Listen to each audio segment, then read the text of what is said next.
পৃথিবীতে যারা আল্লাহর ওলি হইছে, বুজুর্গ হইছে, খাজা মঈনুদ্দিন চিশতি আজমিরি সঞ্জিরি রহমতুল্লাহ আলাইহি ভারতের মহান সাধক ছিলেন। 90 লক্ষ হিন্দু যার হাতে কালমা পড়ে মুসলমান হয়, কথা কোন ঠিক কিনা? কোটি কোটি ফাসেক যার হাতে হাত মিলায়া পরহেজগার হইছে, বুজুর্গ হইছে, জাকিরিন শাকিরিন হইছে। ও দোস্ত, এই মঈনুদ্দিন চিশতি উসমানে হারুনের খেদমতে না যায়া সৃষ্টি হতে পারে না, ঠিক কিনা? বড় পীর আব্দুল কাদের জিলানী একা একা বড় পীর হয় নাই, আবু বকর একা একা আবু বকর হয় নাই, উমর একা একা উমর হয় নাই।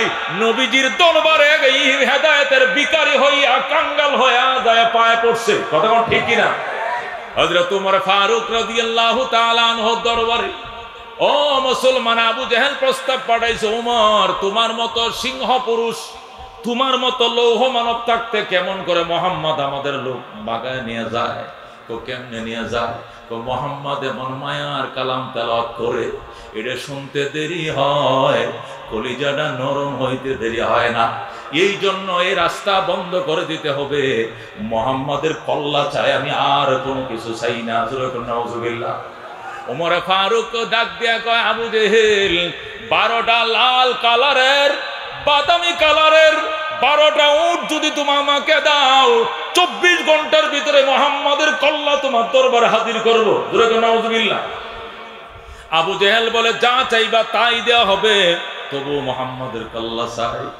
মদ পান করে নেশায় উন্মাদ হইয়া লাল বানায় চোখগুলো, উন্মুক্ত তরবারি ঘোরা, আর কয়, কে কোথায় আছো আমাকে বলো, মুহাম্মাদের সন্ধান দাও। আজকে উমরের তরবারির আঘাত থেকে মুহাম্মদকে কেউ বাঁচাইতে পারবে না। জোরে কোন নাউজুবিল্লাহ। হযরত উমরের বাল্য বন্ধু, নবীজির সাহাবী উমরের বাল্য বন্ধু ডাক দেখো, উমর কোথায় যাও? গো মুহাম্মাদের কল্যাণতে যায়। অপরাধ কি? কি জন্য নিরীহ মানুষের কল্যাণ চাও কেন? একটি মাত্র কারণে, সে এমন মায়ার কালাম তেলাওয়াত করে গো, এই বাণী শুনতে দেরি, কালমা পড়তে দেরি হয় না। এই জন্য এই বাণী, এই সুদা, এই মধু মানুষের মাঝে বিতরণ করার সুযোগ আর দিতে চাই না। আমাকে আবু জেহেল পাঠাইছে তার কল্যাণের জন্য।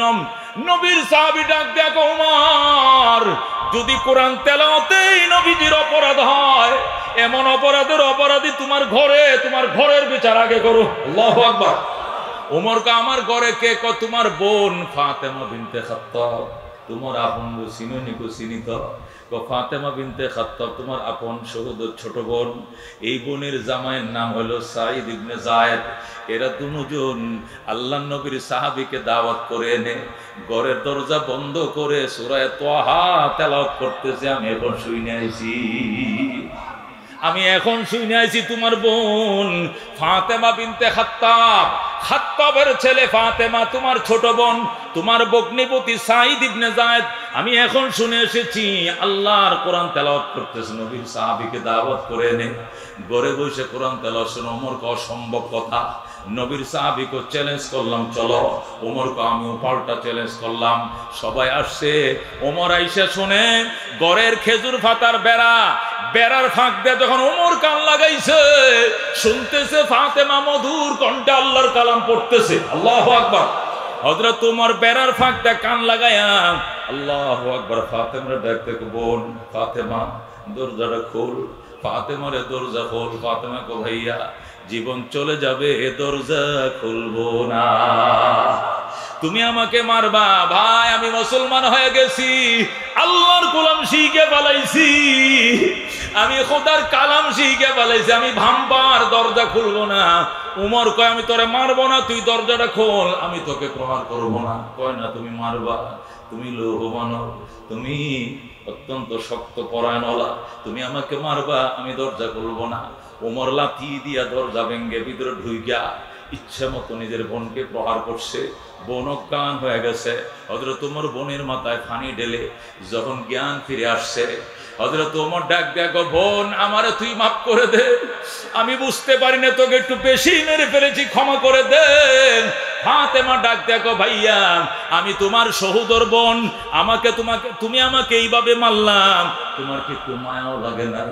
ওমর ডাক দেখো, তুই কোরআন পড়ছস এই জন্য মারি নাই, হয়তোবা কালমা পড়ছস এই অপরাধে মারি নাই, আমি একটি কারণে মারছি, আল্লাহর কালামটা কিনার থেকে শুনতে কেন দিলি না, আমারে কেন ঢুকতে দিলি না, দরজা খুলতে কেন দেরি করলে রে বোন, বোন তুই মায়ার কালাম আমার আরেকবার শোনা। আমার মন চাইছিল বেড়াটা ভেঙ্গে ভিতরে ঢুকি, আমার ভিতর থেকে ম্যাগনেটের মতো আমাকে আকর্ষণ করছিল, আমাকে চুম্বুকের মতো আকর্ষণ করছিল আল্লাহর কালাম, আমার আরেকবার শোনা। হযরতে ফাতেমা এখন নির্ভয়ে উঠে বইসা নিজের মুখটা নিজের ভাইয়ের কানের সাথে লাগাইয়া, তাহা মা আনজালনা আলাইকাল কুরআনা লিতাশকা ইল্লা তাযকিরাতাল লিমান ইয়াখশা তানজিলাম মিম্মান খালাকাল আরদা ওয়াস সামাওয়াতিল উলা। আল্লাহু আকবার। হযরতে ফাতেমা নিজের ভাই ওমরের কানে মুখ লাগাইয়া যখন আল্লাহর কোরআন তেলাওয়াত শুরু করে দিল, ওমর সাথে সাথে মোমের মতো নরম, গো বোন আল্লাহর কালাম তুই আমার আগে শিখা। ফাতেমা ডাক দেয়া, গো ভাইয়া তোমাকে গোসল করতে হবে। সঙ্গে সঙ্গে ওমর গোসল করে এবার আমার কালমা পড়া। আল্লাহু আকবার। ফাতেমা ডাক দেয়া, গো ভাইয়া আজকে 3 দিন পর্যন্ত রহমতুল্লিল আলামিন সাল্লাল্লাহু আলাইহি ওয়াসাল্লাম কাঁদতেছে, খাওয়া নাই নেওয়া নাই, আল্লাহু আকবার, ঘুম নাই বিশ্রাম নাই, শুধুমাত্র 2টা কথার জন্য। 1 নম্বর কথা আল্লাহ আবু জেহেল ইবনে হিশাম, 2 নম্বর ওমর ইবনুল খাত্তাব।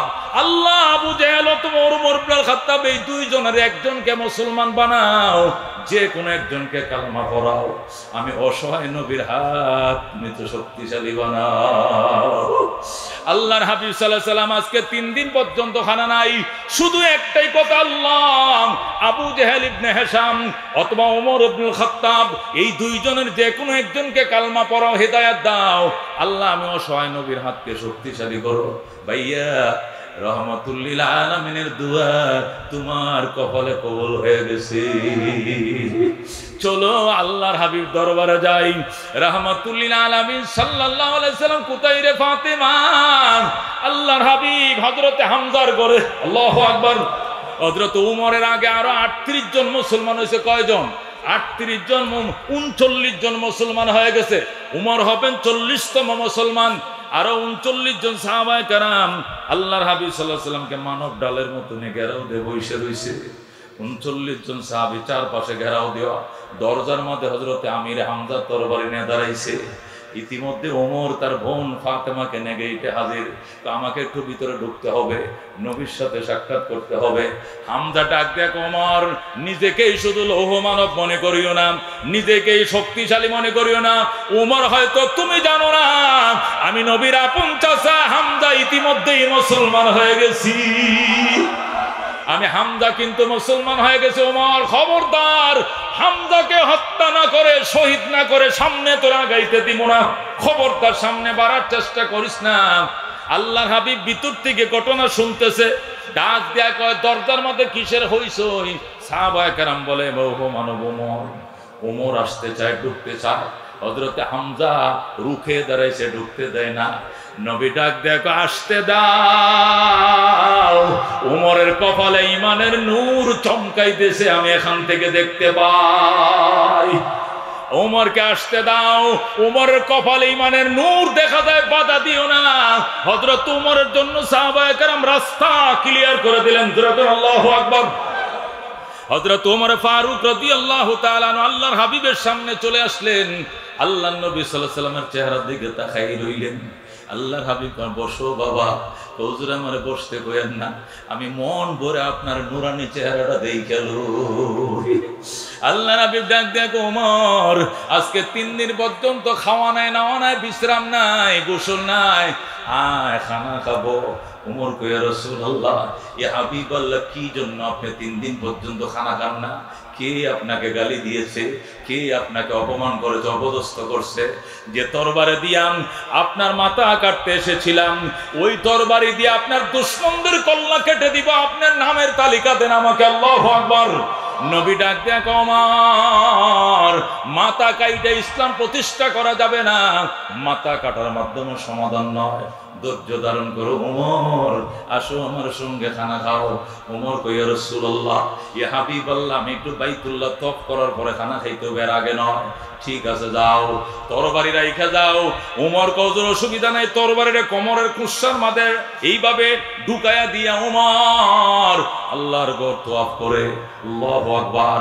আর মক্কার বেঈমানদেরকে ডাক দেয়া, ওরে মক্কার বেঈমানেরা, পরিষ্কার শুনে রাখো, আমাকে নবীর মাথা কল্লা কাটতে পাঠাইছিলাম, নবীজির কল্লা কাটতে গিয়েছিলাম, কল্লা না কেটে কালমা নিয়ে হাজির হয়ে গেছি। আমি কল্লা কাটি নাই, আমি কালমা গ্রহণ করেছি।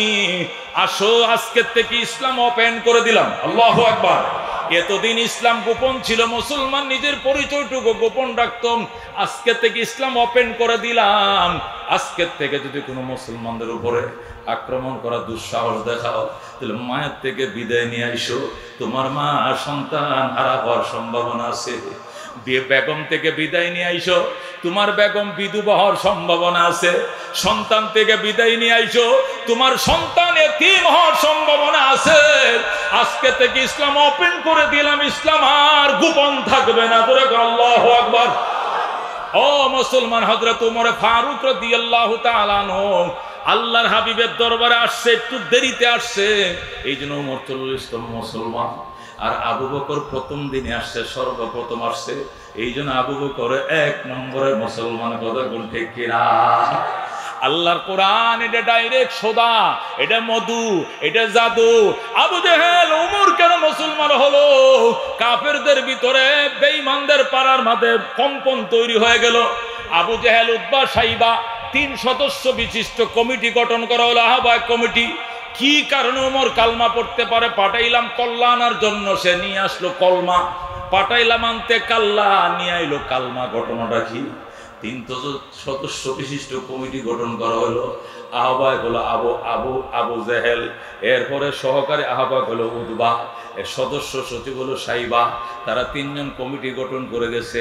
রাত্রিবেলায় নবীজির বেড়ার পিছন দিয়ে দাঁড়ায়াম, আল্লাহ নবী তেলাওয়াত শুনে আবু জেহেলের চোখের পানি দিয়ে বুক বাসায়, উতবা সাইবা চোখের পানি দিয়ে জামা কাপড় ভেজায়। যখন ফজরের টাইম হয়ে গেছে, আল্লাহর হাবিব হয়তো নামাজে যাবেন, হেরেম শরীফে যাবেন, মুসলমানরা ঘুম থেকে উঠে যাবে, বুঝতে যেন না পারে। এই জন্য তদন্ত কমিটি পাহাড়ের গুহার সিপাই যায় বসছে। বৈশাখ বস কি পাইলেন? 3 জন যে তদন্তের জন্য দায়িত্ব নিয়েছিলাম, ওমর কি কারণে মুসলমান হয়, কি পাইলেন? আবু জেহেলকে দেখছস নি, আমার জামা কাপড় সব চোখের পানিতে ভিজে গেছে। মোহাম্মদ যখন আল্লাহর বাণী তেলাওয়াত করতেছিল, কোরআনের ভিতরে এত মায়া, কোরআনের ভিতরে এত সুদা, কোরআনের ভিতরে এত মধু, আমি আবু জেহেলের মন চাইছিল লাথি মেরে বেড়াটা ভেঙ্গে নবীর কদমে পড়ে উমরের মতো মুসলমান হয়ে যায়। সাইবা তোর কাছে কেমন লেগেছে? কয়ে কি অবস্থা? এ উতবা তোর কাছে কেমন লাগছে? কয়ে কি অবস্থা? খবরদার মক্কার কাউকে বলিস না, আজকে থেকে সংসদে বিল পাস করতে হবে, আল্লাহর কোরআন শোনা দণ্ডনীয় অপরাধ। এই বলে তারা সংসদ থেকে বিল পাস করে দিল। তারা সংসদ থেকে প্রজ্ঞাপন জারি করে দিল, ওয়াকাল আল্লাযীনা কাফারু লা তাসমাউ লিহাযাল কোরআন ওয়ালগাউ ফীহি লাআল্লাকুম তাগলিবুন। আল্লাহু আকবার। কাফেররা সিদ্ধান্ত, প্রজ্ঞাপন জারি করে দিল, আর বলল আজকের থেকে মুহাম্মাদের কালাম কোরআন শোনা যাবে না। যদি মুহাম্মাদের কোরআন শ্রবণ থেকে বিরত থাকতে পারো, তাহলেই শুধু বিজয় লাভ করবা। আল্লাহর কোরআনের ভিতরে তো মায়া, এত সুদারে, এই কালাম শুনলে বাপদাদার ধর্ম ঠিকান যাবে না। আল্লাহু আকবার। এ দোস্ত, এই কোরআন নবীর গায়ে লাগছে, নবী শ্রেষ্ঠ নবী হয়ে গেছে। এই কোরআন মক্কায় নাজিল হয়েছে, মক্কা শ্রেষ্ঠ ভূমি হয়ে গেছে। এই কোরআনওয়ালা নবী মদিনায় গেছে, শ্রেষ্ঠ ভূমি মদিনা হয়ে গিয়েছে। এই কোরআন আলেমের সিনায় ঢুকছে, আলেম পৃথিবীর শ্রেষ্ঠ মানুষ হয়ে গেছে। এই কোরআন রেহালের উপরে উঠছে, রেহাল দামি কাঠ হয়ে গেছে। এই কোরআন যে মাসে নাজিল হয়েছে, এই মাস শ্রেষ্ঠ মাস হয়ে গেছে, রমজান মাস। এই কোরআন যে রাত্রে নাজিল হয়েছে, এই রাত্রটা পৃথিবীর শ্রেষ্ঠ রাতে রূপান্তরিত হয়েছে। কথা ঠিকই না? আল্লাহ ডাক দেয়া কয় ইয়ারফাইল্লাহুল্লাযীনা আমানু মিনকুম, ঈমানদারেরা রে, ঈমানের কারণে তোদের সম্মান তো বাড়াইছি। ওয়াল্লাযীনা উতুল ইলমা দারাজাত, যাদেরকে আমি ইলম দিয়েছি এদের মর্যাদা অসংখ্য গুণ বাড়িয়ে দিয়েছি। কথা ঠিক কি না? মুসলমান, আজকে আমাদের যদি কি আসতো এখানে, আমাদের ডক্টর ইউনূস সাহেব যিনি প্রধান উপদেষ্টা, উনিও যদি আসতো, এত লোক হইল না, নিরাপত্তা ভরে ফেললো, এত লোক হইল না।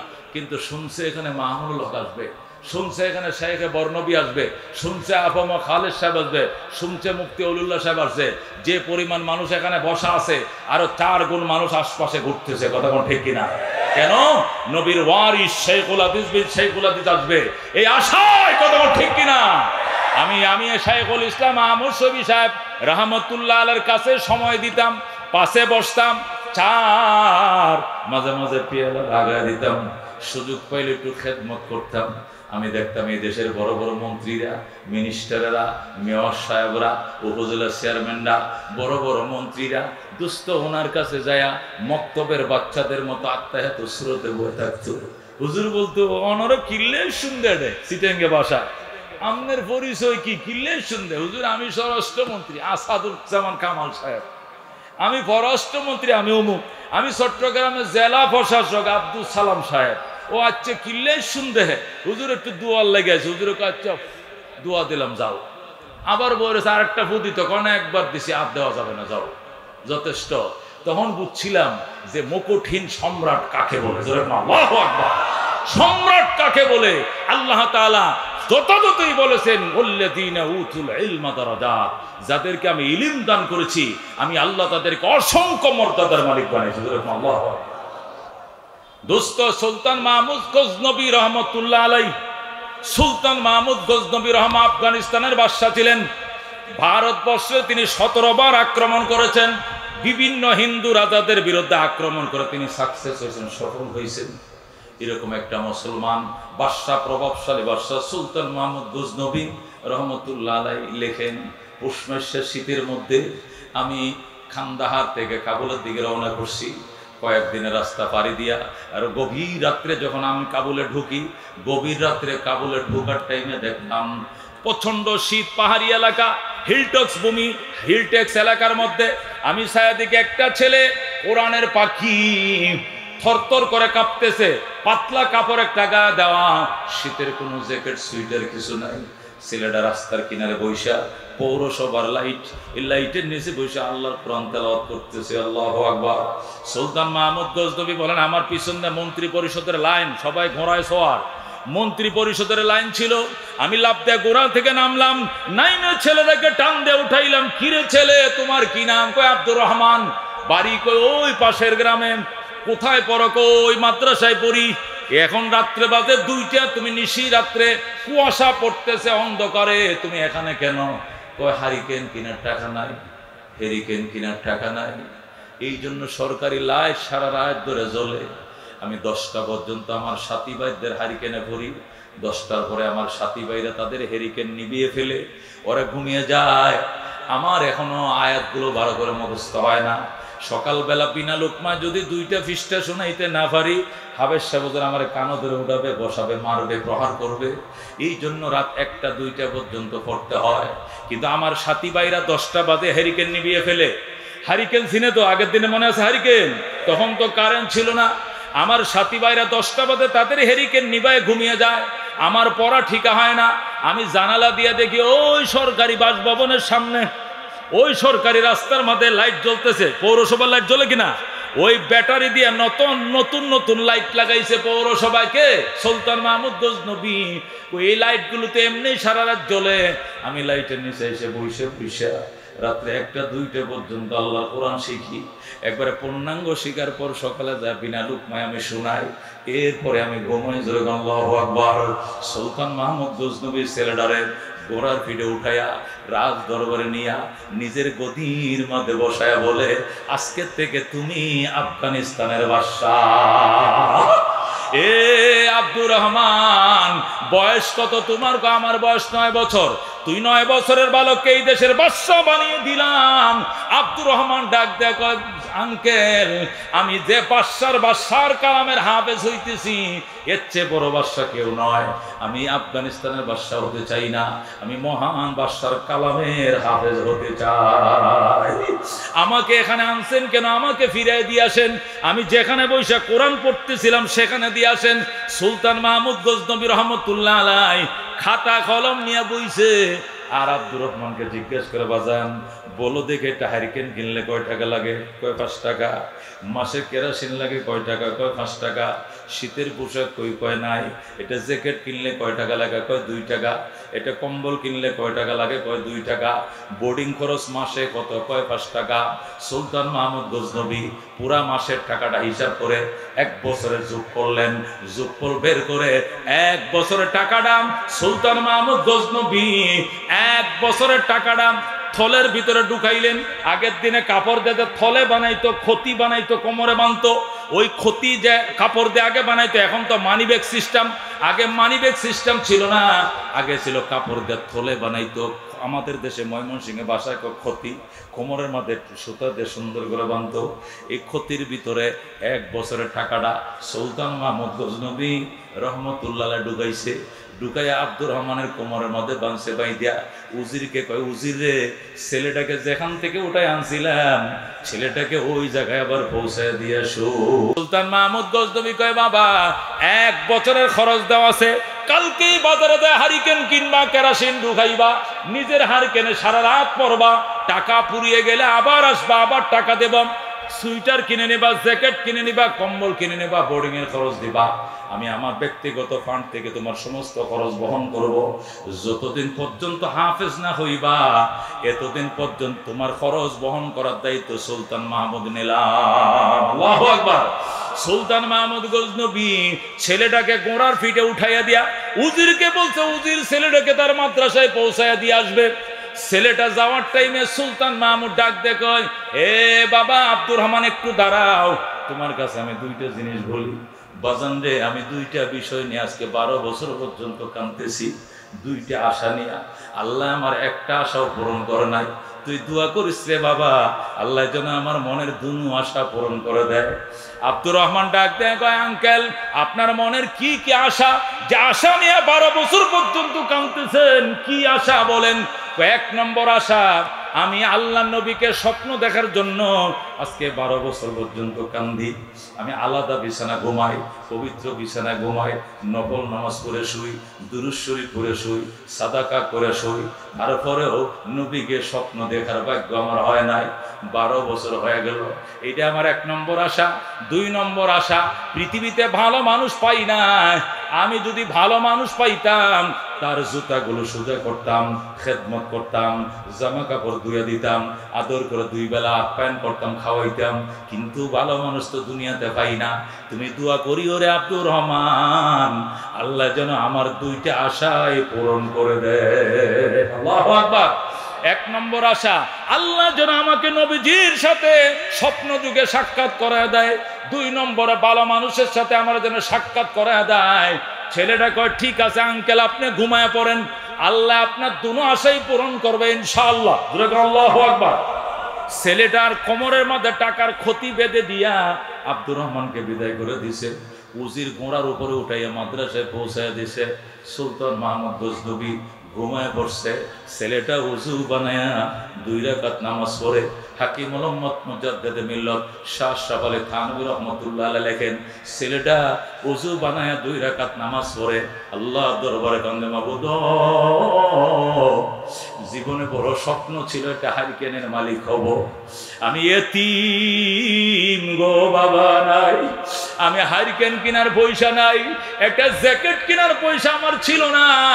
সুলতান মাহমুদ গজনবী আমার মনের আশা পূরণ করেছে। আল্লাহ যিনি আমার দীর্ঘদিনের আশা পূরণ করেছে, উনারও নাকি 12 বছর পর্যন্ত 2টা আশা একটা পূরণ হয় না। আল্লাহ আমি এতিম সুলতান মাহমুদ গজনবী তোমার দরবারে দোয়া করি, আল্লাহ তুমিও তার মনের আশা পূরণ করে দাও। আল্লাহ আল্লামা কারি তৈব সাহেব রহমতুল্লাহ খুতবাতে হাকিমুল ইসলামের মধ্যে লেখে, ছেলেটা যখন ওই দিকটা মুনাজাত শুরু করছে, সুলতান মাহমুদ গজনবীর চোখ শুধু লাগছে ঘুমাইছে। হঠাৎ করে স্বপ্নের ঘরে দেখে রহমতুল্লিল আলামিন সাল্লাল্লাহু আলাইহি সাল্লাম তার চোখের সামনে হাজির। সুলতান মাহমুদ গজনবী শুইছে, শুধু চোখটি লাগছে, স্বপ্নে দেখে আল্লাহর হাবিব তার সামনে হাজির। আল্লাহু আকবার।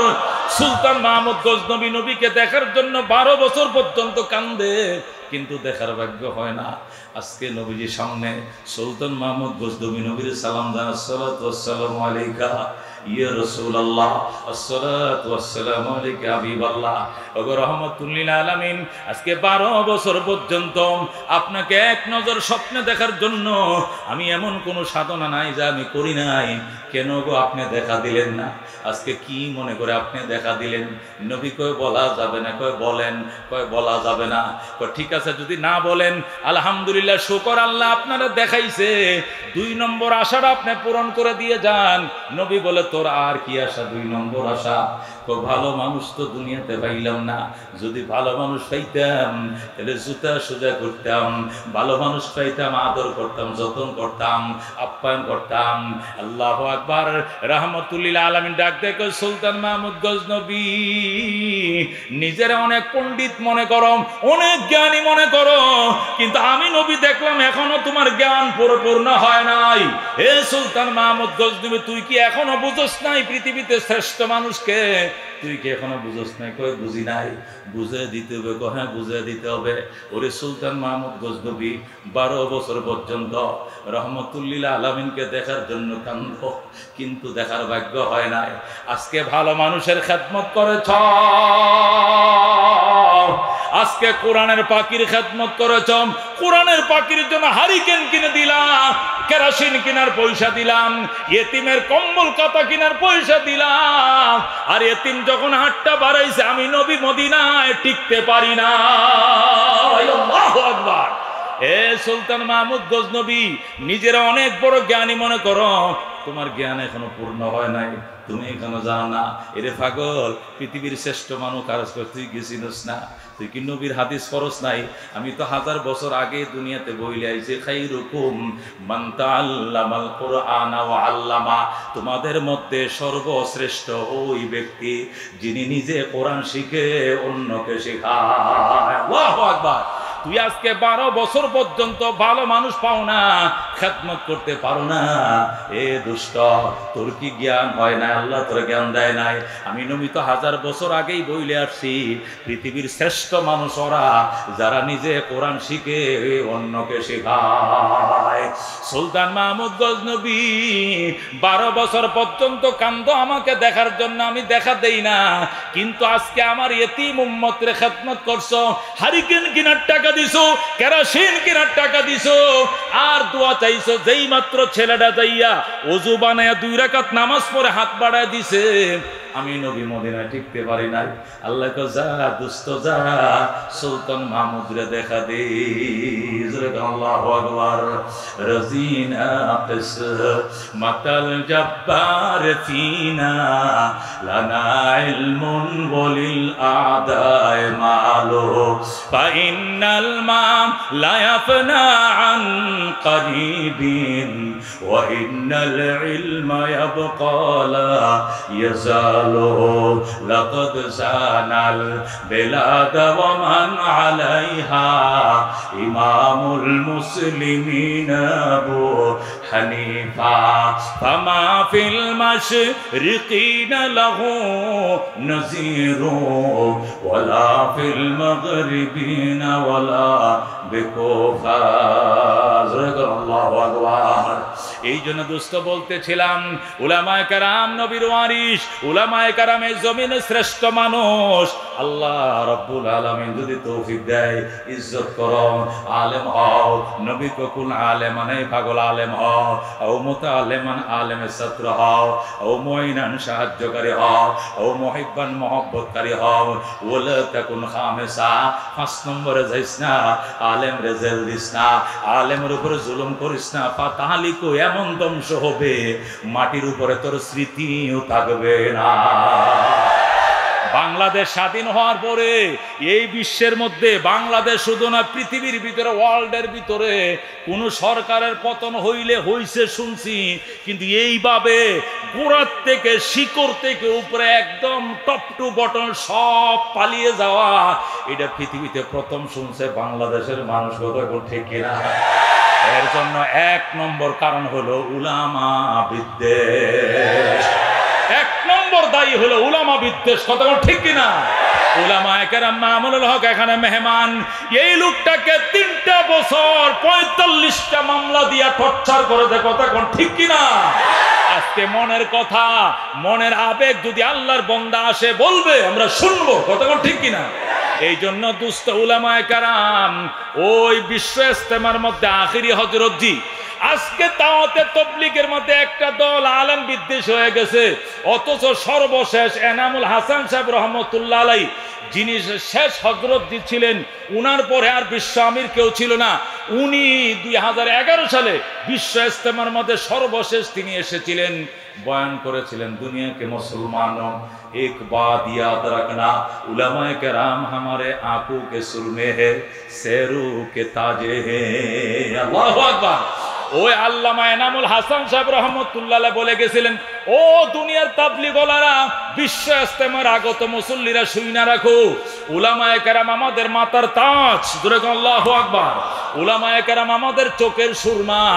अगर वो कलम होते तो जेब में रखते, अगर वो कुर्ता होते तो बदन में पहनते।